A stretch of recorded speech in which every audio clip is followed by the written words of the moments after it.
Swastiastu. Perkenalkan, nama saya Lapurjuta Melina, saya dari kelas 10 PH2. Di sini saya akan membuat video pembelajaran mengenai materi jalur rempah praaksara dan jejak-jejak Nusantara sebagai poros maritim dunia.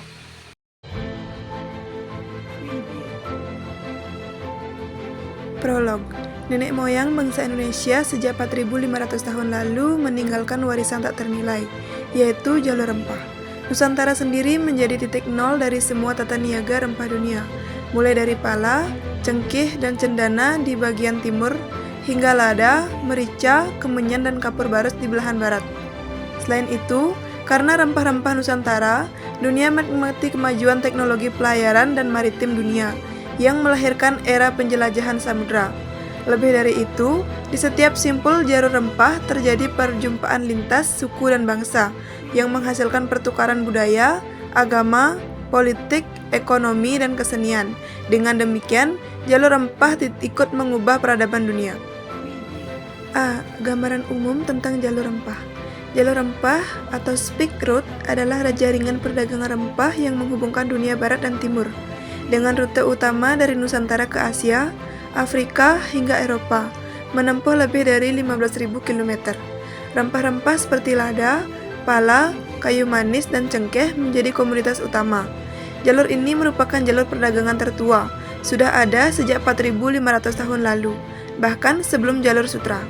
Bukti sejarah menunjukkan bahwa nenek moyang Nusantara juga membawa rempah ke Asia Tenggara, termasuk Champa, yaitu Vietnam dan Kamboja. B. Jalur rempah pada masa praaksara. Pertama, bukti arkeologis. Nenek moyang Indonesia telah berlayar sejak 4.500 sampai 5.000 tahun lalu menggunakan perahu layar. Dibuktikan dari temuan arkeologis di Kalimantan dan Maluku. Lukisan di Pulau Kisar menunjukkan interaksi budaya dan perdagangan, termasuk dengan Vietnam. Bukti lain di Mesir dan Mesopotamia juga menunjukkan perdagangan rempah sejak zaman kuno, seperti cengkeh yang ditemukan di situs kuno Suriah. Bukti tertulis menunjukkan rempah-rempah telah diperdagangkan sejak zaman kuno. Lada hitam ditemukan di makam Ramses 1224 sebelum Masehi sebagai bahan pengawet mumi, diduga dibawa oleh pelaut Nusantara. Manik-manik kaca dan gerabah dari India juga ditemukan di berbagai situs di Indonesia, seperti Sumatera, Bali, dan Jawa, menunjukkan perdagangan aktif dengan Asia Selatan dan Tiongkok sejak 600 sebelum Masehi sampai 200 Masehi. Kedua, bukti tulis. Sejak abad ke-5 sebelum Masehi, perdagangan antara Romawi, Persia, India, dan Tiongkok berkembang, tetapi belum melibatkan Nusantara. Pada abad ke-3 sebelum Masehi, kitab India menyebut Jawa sebagai asal rempah-rempah. India awalnya mencari emas, tetapi kemudian menyadari kekayaan rempah Nusantara, seperti lada, cengkeh, pala, dan kayu cendana. Kontak dagang dengan India semakin erat, dan pada abad pertama Masehi, rempah Nusantara mulai membanjiri pasar Romawi, terutama selama era Pax Romana 27 sebelum Masehi sampai 180 Masehi, yang meningkatkan permintaan rempah-rempah. Pada abad kedua Masehi, Tiongkok mulai menjalin hubungan dagang dengan Nusantara, yang tercatat dalam berita tentang utusan dari Raja Bima. Rempah-rempah Nusantara seperti cengkeh dari Maluku menjadi komoditas penting dan disebut dalam sumber Tiongkok dan India. Pada abad keempat, catatan perjalanan dari biksu Fahasyan menyebutkan Jawa sebagai wilayah yang dikunjungi. Selain itu, perdagangan rempah juga melibatkan Romawi dan Mesir, dengan pelaut India sebagai perantara utama. C. Jalur rempah pada masa Hindu-Buddha. Pada periode kerajaan-kerajaan Hindu-Buddha di Jawa, jalur rempah semakin berkembang pesat. Sumber-sumber arkeologis ataupun tulisan menemukan jejak jalur rempah pada 4 kerajaan kuno di Nusantara, yaitu Kerajaan Sriwijaya, Kerajaan Mataram kuno, Kerajaan Singasari, dan Kerajaan Majapahit. Pertama, Kerajaan Sriwijaya. Kerajaan Sriwijaya pada abad ke-7 hingga ke-15 Masehi adalah kerajaan maritim yang berperan penting dalam jalur rempah. Sriwijaya menguasai pelayaran dan perdagangan di wilayah Nusantara, India, Tiongkok, Arab, dan Persia. Bukti kejayaannya berasal dari prasasti, catatan Tiongkok, Arab, dan laporan pendeta seperti Tesing 671 Masehi. Sriwijaya menguasai Selat Malaka sejak 685 Masehi yang menjadi perdagangan utama. Hukum paksaan menimbun barang mewajibkan kapal dagang singgah dan membayar cukai. Armada laut yang kuat juga menjaga keamanan dan kepentingan perdagangan kerajaan. Catatan dari Zhao Ruguna abad ke-13 yang menyebutkan komoditas perdagangan Sriwijaya seperti kayu gaharu, sutra, porselen, dan emas yang ditukarkan dengan barang dari India dan Tiongkok. Hubungan dengan kerajaan Cholamandala atau India sempat memburuk pada abad ke-11 karena konflik pajak.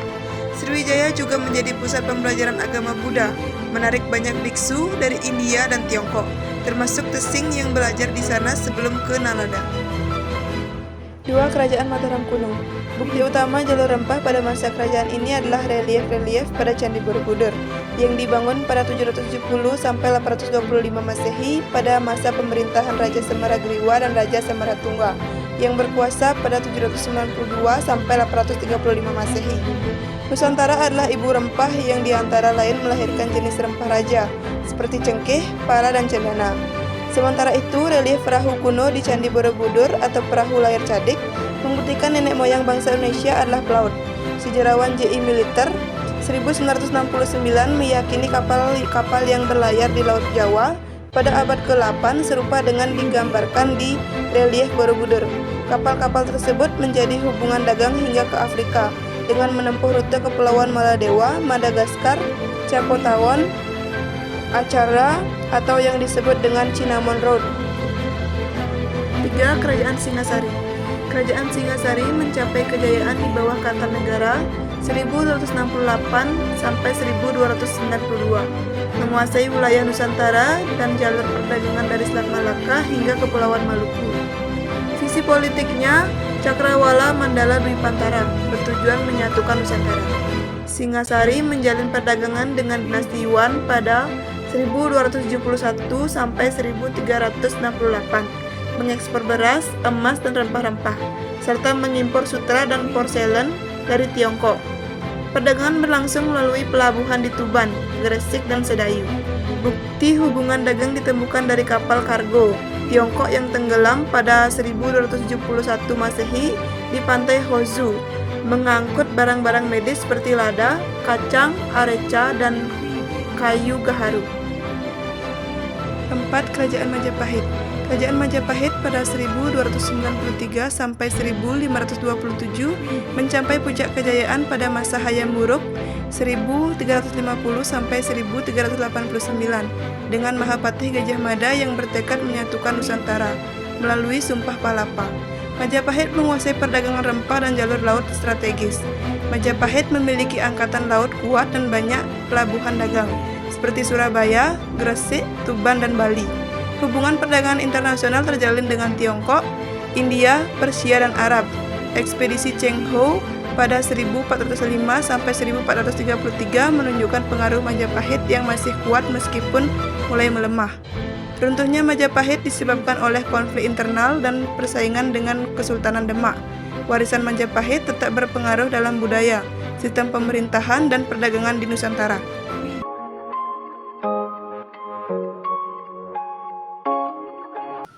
Sekian video pembelajaran dari saya, semoga bermanfaat bagi kita semua, dan saya ucapkan terima kasih. Om Santi Santi Santi Om.